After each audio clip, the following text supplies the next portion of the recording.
to introduce tonight's speaker. Being asked to introduce a speaker brought to mind a memory from many years ago. I heard Adlai Stevenson address the Illinois independent voters. And after a very florid introduction, Stevenson said, "I can handle my enemies if someone would just take care of my introducers." So I hope I'm keeping that in mind. Tonight's speaker was known for his many frequent appearances on television, especially on The Ed Show. He was the voice of the opposition during those huge demonstrations against Scott Walker's Act 10.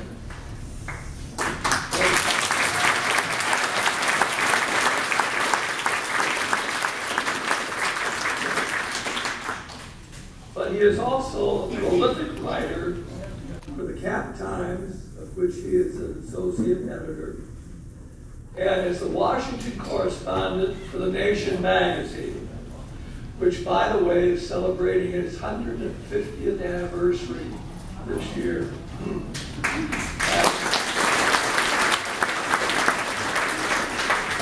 As if this were not enough, he has authored many books, most recently The S Word, a brilliant history of socialism, especially as it was practiced in Wisconsin, and Dollarocracy, which he co-authored with Robert McChesney, and which deals with how money and the media are destroying America.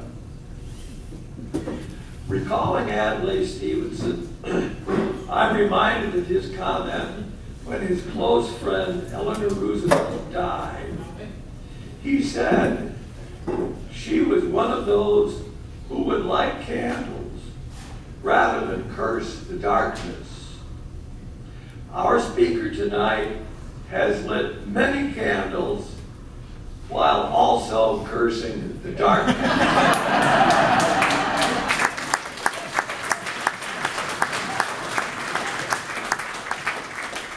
Big welcome to John Nichols.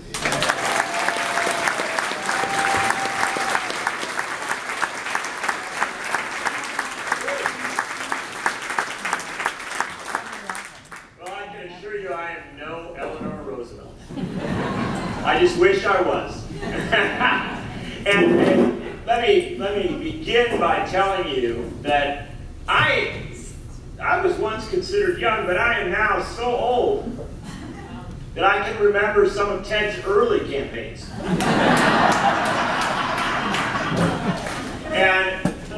But as a kid growing up, I was just asking Ted, he doesn't even remember, but as a kid growing up, I thought that Ted Kinnemann was like one of the biggest steel people in the world. I mean, huge. Because, you know, we were a relatively political family over by Union Grove. Not far from Burlington, just down from Waterford. And we were, you know, we had the signs, the yard signs. And always down at the bottom of Les Aspen's yard sign, it said Ted Kinnemann, treasurer. And I thought, wow. And then I met him, and that all fell apart. Ladies and gentlemen, Ted Kinnemann.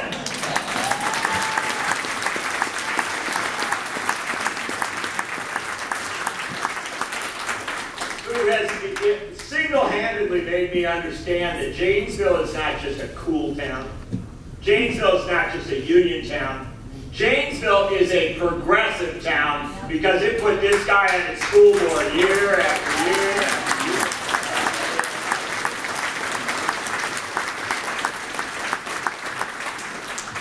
So I cannot come to the United Auto Workers Local 95 Hall without remembering my favorite story.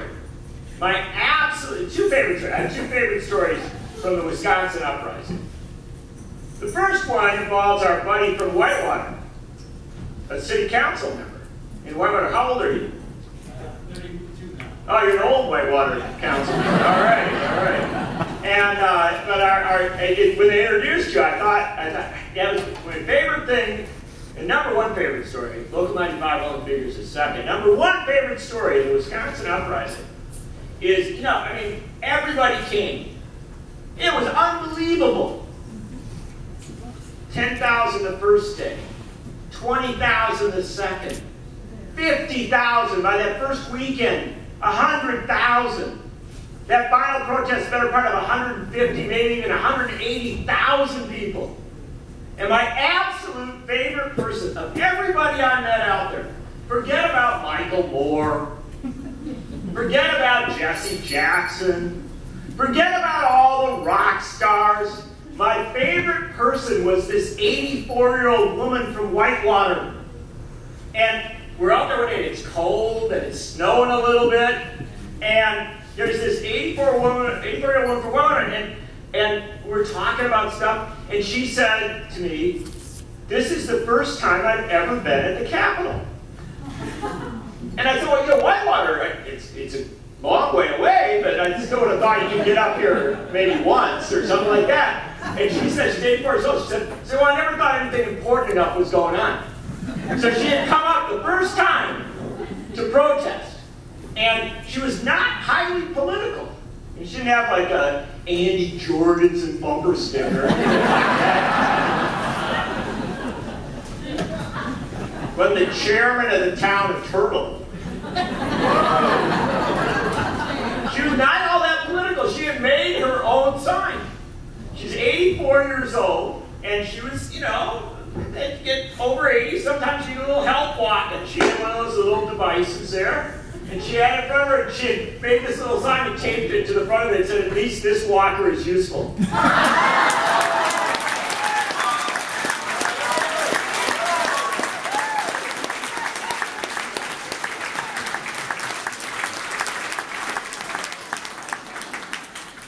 liked her. She was fine. She was slightly taller than Wanda. But my second favorite story of the whole darn thing actually involved Local 95. And some of you probably heard this, because I don't think a story is good until it's been told the 10th time.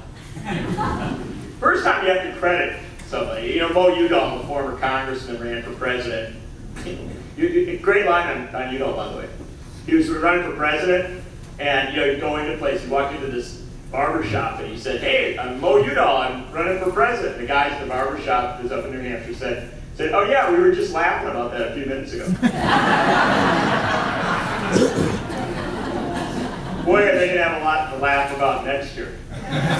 But, so, Mo Udall, I said, first time you credit somebody, second time you say, "I heard somebody say," and then the third time you say, "It occurred to me."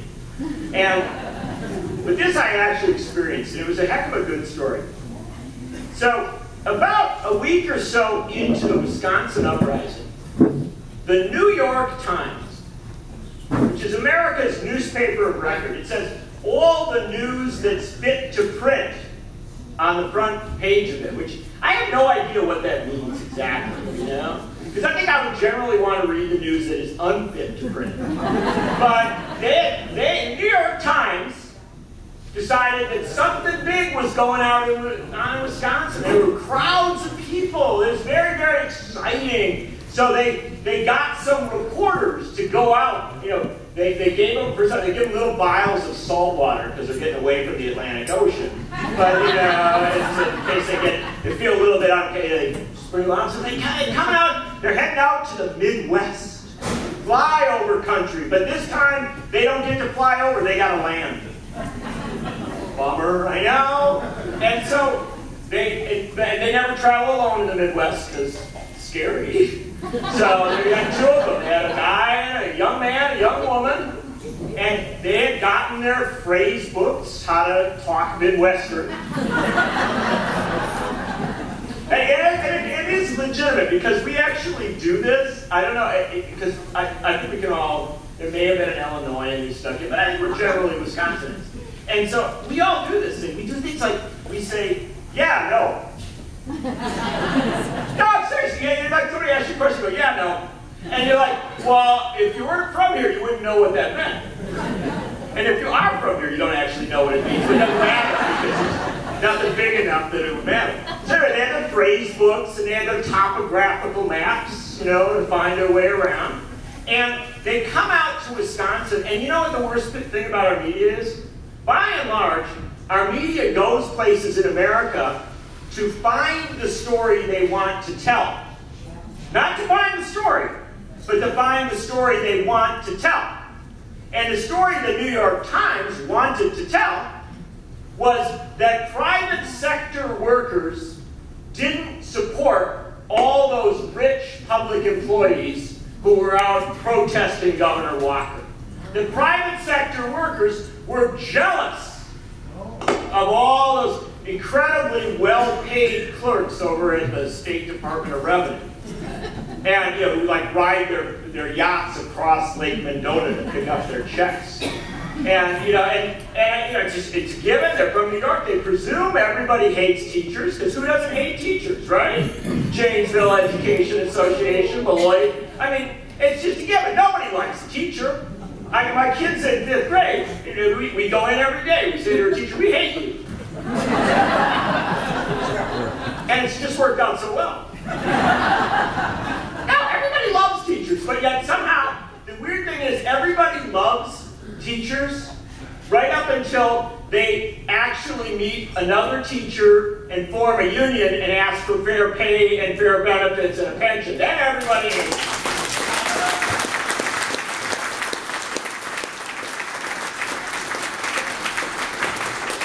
So anyway, the New York Times comes out, they're going to find the proverbial private sector worker who hates public employees. So they decided that they can't find anybody like that in Madison. And so then this storyline got really scary because they had to travel outside of the university town. Because the people from New York, they don't mind if they got to go to a university town because they can, you know, still keep their nose relatively in the air and have a little bit of, you know, mineral water and some nice food. But no, they had to go someplace where people might actually shower after they work, not before they work. And that's an unsettling thing for a New York Times reporter. It's not, many of the younger ones don't even know that we actually had blue-collar work in America. And that at times your shirt wasn't blue originally. And so they decided they got to find a working-class town, and they thought, Kenosha? No, it's got a lake by it. That's not. No, we got to go to Janesville, Wisconsin. And so the New York Times, reporters, I assume they had their like armored vehicle. They head down that road carefully, watching for, you know, locals. And they get it, they come to Janesville, and of course, they decide to go to a blue-collar bar. Because, you know, that makes for good color. You know, it's an interesting thing to read about how these people, you know, how they act in their natural habitats. Drinking away the sorrows of their lives. Because they don't live in New York. Or even in Madison. Not far from Milton. So they go to this bar, and they meet a guy at the bar. Midday. Now that should have been your first clue. Right? The guy in the bar at midday is either somebody who isn't working or State Representative Andy Jorgensen.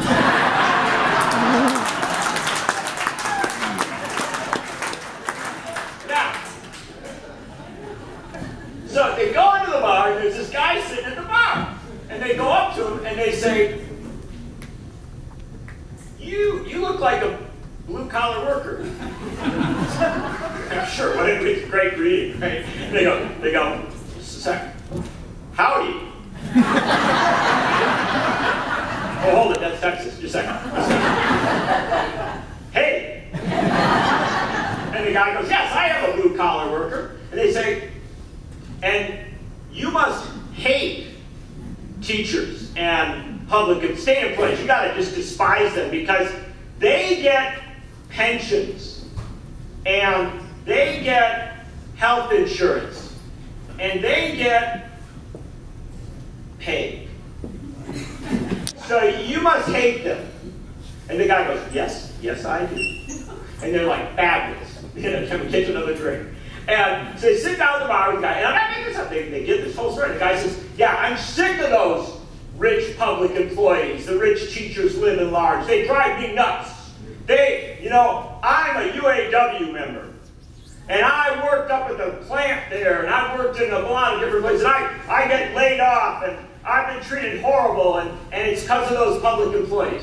Now, of course, the New York Times didn't try to figure out the logic of that. Why, it doesn't seem to me like plants get closed or people get laid off because of public employees. It seems to me like plants get closed, people get laid off because of stupid trade deals like NAFTA and China Free Trade and TPP and the abstract. It's like they get laid off because of very, very greedy CEOs who don't care about workers in the towns they live in. That's what this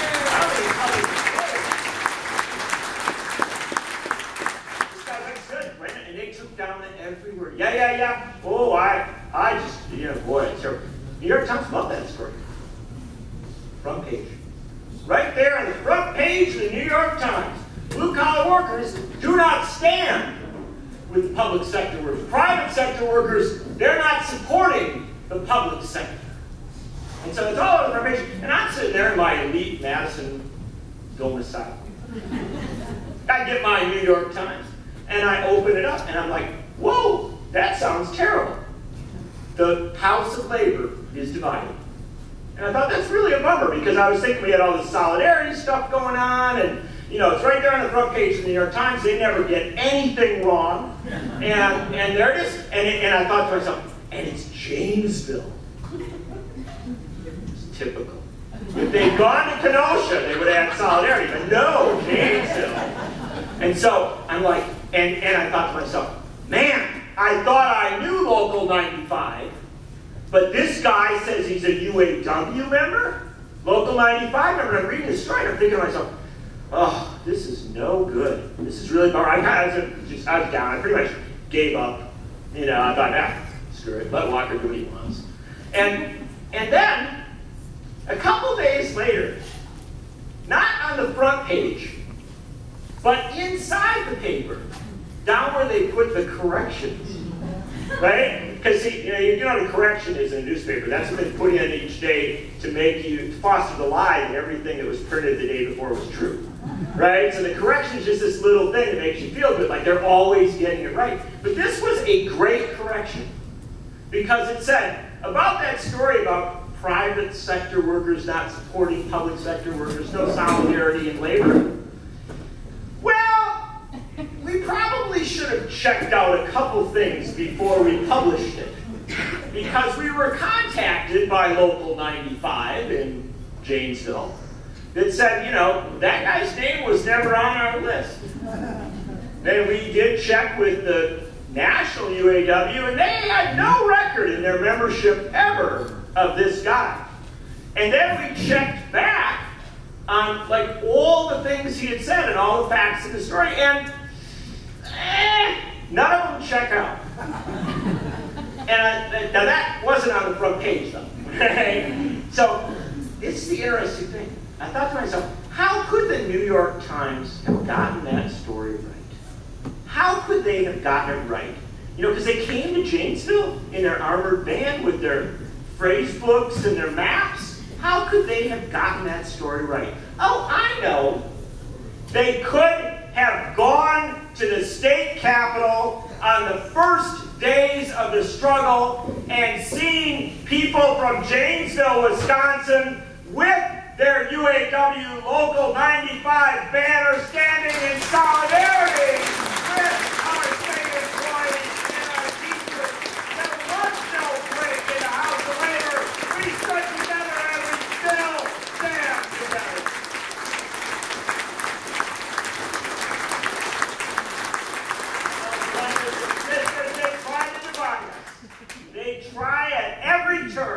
They throw everything at us. And boy, have they done it this time. Right, Janice Ringham? Where are you over there? I know she's down there. She's right up front. Yes! They do everything to imagine that we are less than we are. Everything about it. It's not just the media, it's our political class as well. They want us to think that, well, yeah, of course I went to the Democratic dinner on Sunday night, so I guess I'm okay, but my neighbors must be horrible people. Because somebody out there is no good.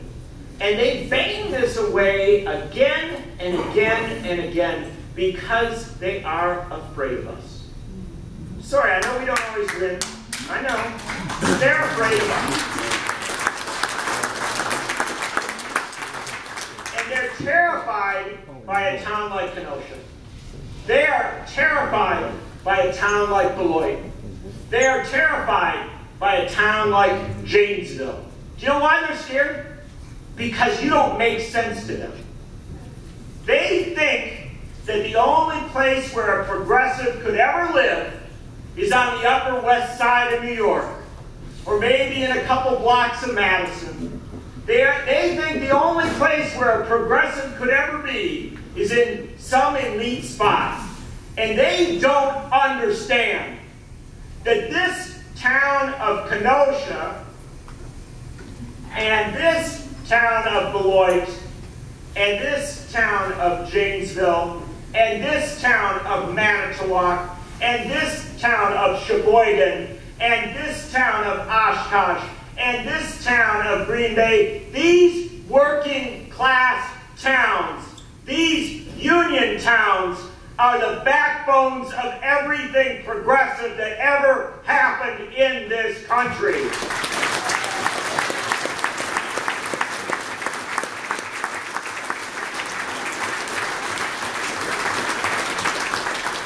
Franklin Roosevelt didn't get elected president on New York City. He got elected president because he was a Democrat that carried Rock County. Same thing with John Kennedy. Same thing with Lyndon Johnson. Every time they try to tell us that it isn't all over this country, they forget about places like this. You know, I walked around, and I got to tell you, it's unbelievable walking around this room because every single person in this room is an elected official. Unbelievable! I swear, when we got to the guy from the town of Turtle, I was like, no, get out of here. No, it's table after table after table. And you know what the fact of the matter is? Democratic Party's got a lot of problems in America. Democratic Party struggles. Look, with all due respect, Mitch McConnell is the majority leader of the United States Senate. And just for humor's sake, John Boehner is the Speaker of the House of Representatives. and yet, out here in places like this, you folks are, I met this wonderful woman, she just got elected to the school board, right? And she did it for the pay. And across from her is this wonderful woman who just in April got elected mayor of Milton. Oh! And she says the reason she got elected was because the librarians were there. And I do want to tell you, don't mess with librarians. Now, and we went table by table in this room, and so many of you are elected officials. And then, I'm sorry, it's, Jan, is it Eldon? No. Eldon. So Eldon's over there. Eldrin. Eldrin. The hell, why'd you just get a normal name? Let's just call you El. So, he just steps down, he's over there, yeah, was it clerk of courts? Yeah, I was clerk of courts for 350 years. And I decided to step down, and I said, well, did the Democrats hold the seat? He said, yeah, the lady across the table, she's got it now. And I handed it on to her. They still call me Eldrin, whatever. And then we said, well, I said, are there any Republicans elected in this county? Because the entire room is unbelievable. I've never been, you know, this makes like Chicago look like a Republican town. So I said, is there anybody that isn't? They said, yeah, Register of Deeds. Got kind of ugly. It was there's like a foul look on the face. The Register of Deeds. Like, honestly, is there a Republican way to do the Register of Deeds? I don't know. But it was a thing of honor. It was quite clear at that table there was a problem. Because there's a woman at the table who's going to run as the Democrat for Register of Deeds. Because there's one last office you got to get.